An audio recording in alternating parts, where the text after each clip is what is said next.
Bom dia pessoal, meu nome é César Mello, sou advogado especialista em direito público e no vídeo de hoje eu vou seguir a orientação de alguns seguidores ou não seguidores, detratores, seja o que for, né? Que dizem assim: ai César, você não devia ficar falando dessa parte de medicina, você não é médico, você não deveria tomar essas atitudes porque aí você não sabe do que você está falando, né?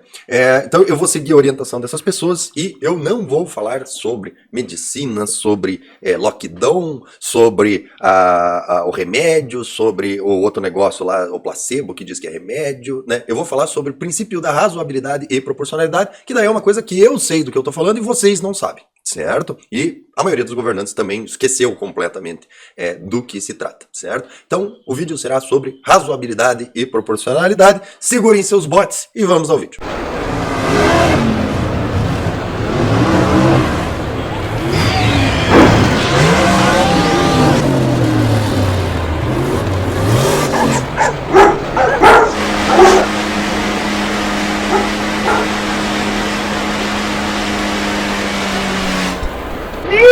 Do céu! Pois bem, meus amigos, pois bem, né? Eu admito, né? Mea culpa, mea máxima culpa. Admito que realmente de medicina eu sei muito pouco, certo? Sei o básico que aprendi no hoje chamado ensino médio, né?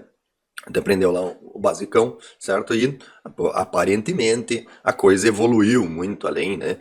E temos várias outras informações possíveis, né? Mas também eu entendo que, como uma frase que eu falo com bastante frequência aqui no canal, que é: cada um faz as escolhas que quiser e arca com as consequências do que escolheu, certo? Esse é o âmago, a fonte, o tronco de uma coisinha chamada liberdade, certo? Liberdade, que aparentemente hoje em dia é algo extremamente ofensivo. Então, o exercício da liberdade, ele exige um certo nível de critério para que seja feito com responsabilidade, que não se torne libertinagem, né? Ou seja, você escolhe o que você quiser e coloca para os outros pagar as consequências do que escolheu, certo? Então se torna extremamente importante conhecer a melhor forma de se tomar essas decisões é através da aplicação prática do princípio da razoabilidade e proporcionalidade, que nos meus anos de advocacia em direito público, especialmente direito administrativo, me ensinaram que a melhor maneira de se fazer isso de uma forma visual é através da aplicação da sua questão numa matriz de risco especificamente posta, certo? Então, vamos primeiro entender o que é o princípio da razoabilidade e proporcionalidade, para que ele serve, qual é o seu conceito, e depois fazer a aplicação desse princípio da razoabilidade e proporcionalidade na prática, né? Eu separei aqui, para não ficar muito enfadonho, dois autores que são os nomes mais destacados na área de direito administrativo, para mostrar para vocês, mas em relação ao princípio da razoabilidade e proporcionalidade, há praticamente uma unanimidade entre os doutrinadores, então só dois são suficientes. Se você acha que eu estou errado, se você viu uma opinião diferente, peço que deixe nos comentários, né? Coloque lá: ah, o fulano de tal disse que é diferente, né? Faça a citação do livro, né? Aí quem sabe eu farei a análise, né? As outras pessoas podem ver, analisar, né? Ah, tem o fulano de tal que diz que é diferente, né? Muito provavelmente vai ser um livro que ninguém nunca viu, ninguém sabe, ou um artiguinho publicado aí em algum canto obscuro da internet aí, e estará errado, certo? Estará errado, né? Então, se você quer provar que você está errado, deixe lá o seu comentário, coloque lá: ah, o fulano, meu primo falou que, né? Daí cite lá o seu primo dizendo que eu estou errado, tá? Então, vamos à leitura dos autores, tá? Começar com Eli Lopes Meireles, certo? De 2016. Pessoal, eu também evito colocar aqui na tela livros que eu não tenho físicos, tá? Então, eu já gravei alguns vídeos aqui onde eu leio as informações do livro físico, né? Pego o livro físico e leio. Só que fica chato pra caralho, né? Então, eu tenho alguns livros físicos, tenho um livro físico, comprei, paguei, né? Barato não foi. E tenho também o livro no computador, que é mais fácil de lidar e mostrar para vocês também, certo? Então, eu tenho o livro físico, só estou utilizando o computador para facilitar a leitura, certo? Então vamos lá. Eli Lopes Meireles está lá na estante, lá, tudo arrebentado, coitado, nem capa não tem, ele se envolveu num acidente de carro alguns anos atrás, né? Mas temos aqui a definição, que é: razoabilidade e proporcionalidade. Implícito na Constituição Federal e explícito, por exemplo, na Carta Paulista, etc. Também está explícito na Lei 9.784, se eu não me engano, certo? Da razoabilidade ganha dia a dia força e relevância no estudo do direito administrativo e no exame da atividade administrativa, tá? Essa frase ganha força é porque é o seguinte, esse livro aqui já deve ser, sei lá, a 32ª edição do livro, né? Eli Lopes Meireles escreveu esse troço, acho que assim que saiu a Constituição, né? Então, existem algumas referências aqui que parece que é novidade, mas não, era novidade lá na década de 90, quando ele escreveu esse troço aí, né? E daí eles vão atualizando as edições, não vão alterar a substância do texto, né? Não é ganha dia a dia, né? Isso já está estava bem consolidado até a gente ter tempos anormais, né? Enquanto convinha, valia. Certo?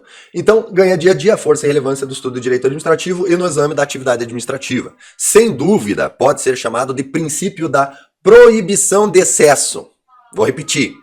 Princípio da proibição de excesso. Aí você imagine, o Dr. César, um pequeno pirilampo, na faculdade, né? Aprendendo isso aqui, ó, lendo esse livro, foi lá na biblioteca, pegou o livro, edição de 2000... Edição de 90 e alguma coisa, né? Que eu entrei na faculdade, acho que era anos 2000. Edição de 90 e alguma coisa. E ele leu, Pequeno Pirilampo. Ah, olha, o que proíbe o excesso, né? O que proíbe a dentadura. O que proíbe a dentadura é o princípio da razão. Nossa senhora, é isso que impede a polícia de chutar. A polícia, ou o pessoal que pensa que é polícia, né? De chutar a minha porta, entrar na minha casa, é o razoabilidade. Nossa, que princípio bacana, né? Pois é, você imagina. Aí o pirilampo lá prendeu na faculdade e tal, caiu em várias provas. Isso aqui, meu amigo, né? Sempre que algum professor esquerdista queria justificar o injustificável, era aqui que ele ia. Não, mas pelo princípio da razoabilidade e proporcionalidade, né? Aí não pode privatizar, a polícia tem que acabar, tudo princípio da razoabilidade e proporcionalidade, né? Para esquerdar, isso aqui era uma maravilha. Aí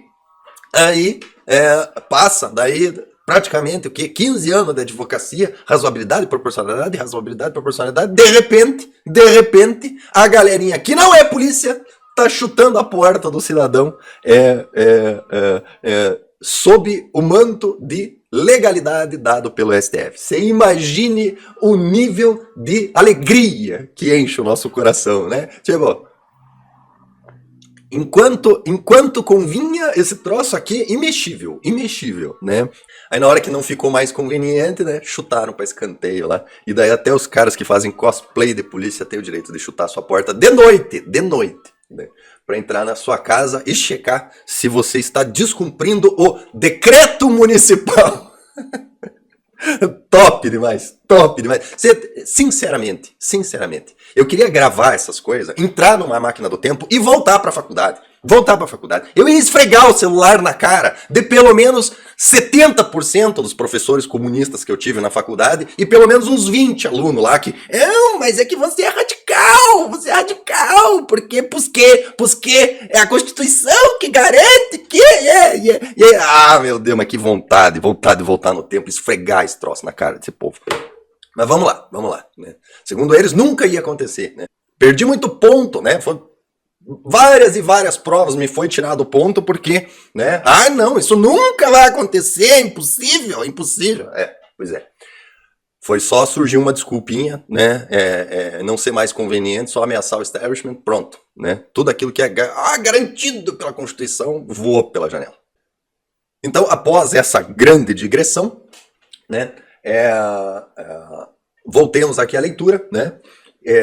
Esse é chamado princípio da proibição de excesso, que em última análise objetiva aferir a compatibilidade entre os meios e os fins, ou seja, a regra que você está aplicando, aquilo que você está impondo e o objetivo que você declaradamente pretende atingir, de modo a evitar restrições desnecessárias ou abusivas por parte da administração pública com lesão a direitos fundamentais, né? Pense num texto escrito sob encomenda. É sob encomenda, né? Pegaram lá o Eli Lopes Meireles, né? E disseram, olha, em 2020, 2021 vai ser assim, né? Como é que a gente faz para impedir isso? Aí ele escreveu o texto, né? Foi isso que aconteceu? Não, óbvio que não. Aqui o nosso amigo Eli Lopes Meireles está falando o quê? Do quê? Ele está falando da dentadura. né? Da época da dentadura, né? Pois é, o único problema é que se aplica perfeitamente ao que nós estamos vivendo agora. Não estou afirmando nada, cada um tira a conclusão que quiser, né? Como percebe-se, parece-nos que a razoabilidade envolve a proporcionalidade e vice-versa. Registre-se ainda que a razoabilidade não pode ser lançada como instrumento de substituição da vontade da lei pela vontade do julgador, ou do intérprete mesmo, porque cada norma tem uma razão de ser. Né?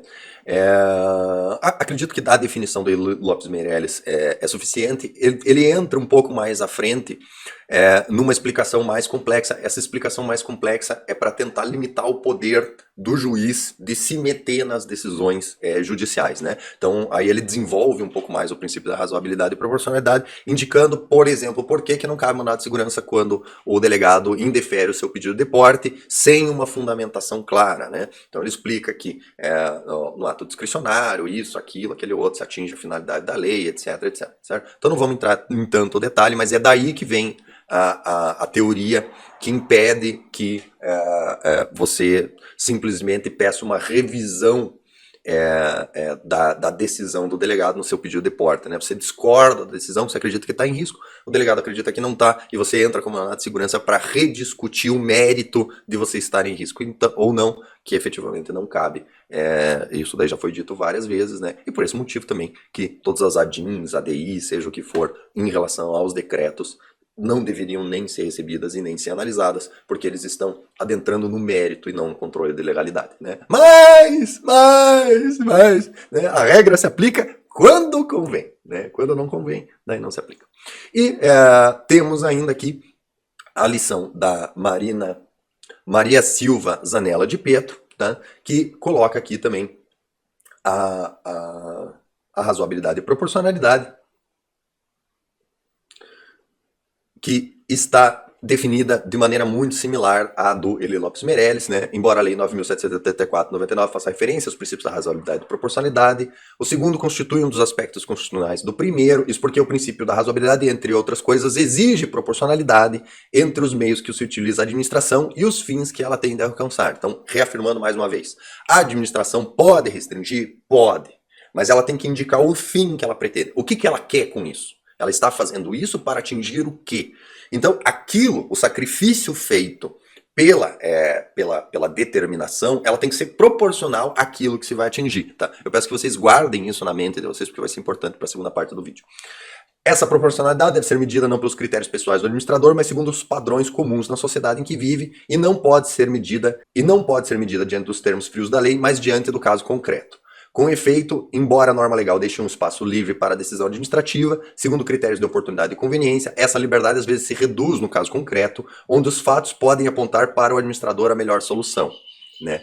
Se a decisão é manifestamente inadequada para alcançar a finalidade legal, a administração terá exorbitado dos limites da discricionariedade e o Poder Judiciário poderá corrigir a ilegalidade. O princípio da razoabilidade, sob a feição da proporcionalidade entre meios e fins, está constida implicitamente no artigo 2º, parágrafo único da Lei 9.774, que impõe à administração a adequação entre os meios e fins, veda a imposição de obrigações, restrições e sanções em medida superior àquelas estritamente necessárias ao atendimento do interesse público, né? E é basicamente isso, né? Ou seja, princípio da razoabilidade e proporcionalidade. A administração quer impor uma medida restritiva, certo? Essa medida restritiva precisa ter um objetivo declarado. A medida é para X, certo? E o objetivo declarado razoavelmente tem que ser possível de ser obtido. E como é que a gente analisa se razoavelmente pode ser? Eu vejo 3 formas agora que eu estou improvisando no meio do vídeo, tá? A primeira é através da dedução lógica, né? Então, por exemplo, faltou queijo. Como que nós vamos fazer? Tem 2 opções. Uma, nós vamos no mercado comprar queijo, ou 2, a gente põe uma escada até a lua para tirar queijo da lua, porque a lua é feita de queijo, né? Qual das 2 é razoável e proporcional, né? Não vou responder, né? Quem não souber a resposta, por favor, se retire do vídeo e se desinscreva do canal. Segundo lugar, através não só de dedução lógica, mas também da análise de feitos passados. Como que no passado isso foi feito historicamente? E quais os resultados obtidos no passado, né? No passado. Então, através da análise da história, né, de situações passadas, você consegue prever o resultado futuro. É certeza? Não é certeza, mas te dá uma noção maior do que vai acontecer. E a terceira hipótese, que é a mais correta, é a seguinte: você fez uma dedução lógica, você analisou casos passados, e daí você tomou uma decisão. com um objetivo declarado. Você mede. Qual que é o objetivo? O objetivo é conseguir queijo. Você pôs a escada, tentou ir na lua para pegar, conseguiu queijo? Não conseguiu queijo. Né? A pessoa que foi para a lua lá de foguete, trouxe queijo? Não trouxe queijo, certo? Mas foi no mercado e pegou queijo. Trouxe queijo? Trouxe. Então a solução, né? Podemos tentar as duas. Mas teve uma que você nem começou direito, né? Em um dia, foi lá, pegou um pouco de dinheiro, entregou lá pro cara, trouxe o queijo. E teve queijo. Ótimo, tá certo, né? E na lua, pôs a escada, caiu de cara no meio da rua lá, porque a escada de 6 metros não chegou nem perto da lua e ainda por cima se arrebentou inteiro ali pela falta de apoio, certo? Trouxe queijo? Não trouxe queijo. Se arrebentou inteiro? Se arrebentou inteiro. Então é essa opção, né? No terceiro método, que é com a medição, você pode descartar ele, obviamente, certo? Então, gente, o princípio da razoabilidade e proporcionalidade é basicamente isso, certo? Você ter uma proporção, uma razoabilidade entre a medida que você quer tomar e os fins que você alega que irão ser atingidos com isso. E daí você tem 3 hipóteses aonde você pode aplicar essa medida, certo? Que a primeira é uma dedução lógica, a segunda é a análise do que foi feito historicamente, certo? E a terceira, que é a mais importante, que nem sempre pode ser aplicada, mas quando é uma medida que se estende no tempo, deve ser aplicada, que é a medição dos resultados efetivamente obtidos com a aplicação da medida, certo? Você faz a medição, certo? A gente já está para 26 minutos de gravação, então eu vou encerrar esse vídeo por aqui, certo? E no próximo vídeo faremos a aplicação prática desse conceito de princípio da razoabilidade e proporcionalidade para questões hipotéticas num mundo hipotético que não tem nada a ver com o nosso mundo, certo? Para que entendamos na prática como isso deve ou não ser aplicado, né? Então é isso, peço que curtam, compartilhem, se inscrevam no canal. E lembre-se, o Porta do CAC existe, ele vive nos nossos corações e mentes. Basta nós acreditar e exigir dos nossos governantes a aplicação correta do princípio da razoabilidade e proporcionalidade e divulgar para os coleguinhas o conceito do princípio da razoabilidade e proporcionalidade, porque tem muita gente apoiando aí medidas absolutamente irrazoáveis e desproporcionais, provavelmente porque não entendem o conceito de razoável e proporcional. Então é isso, até o próximo vídeo.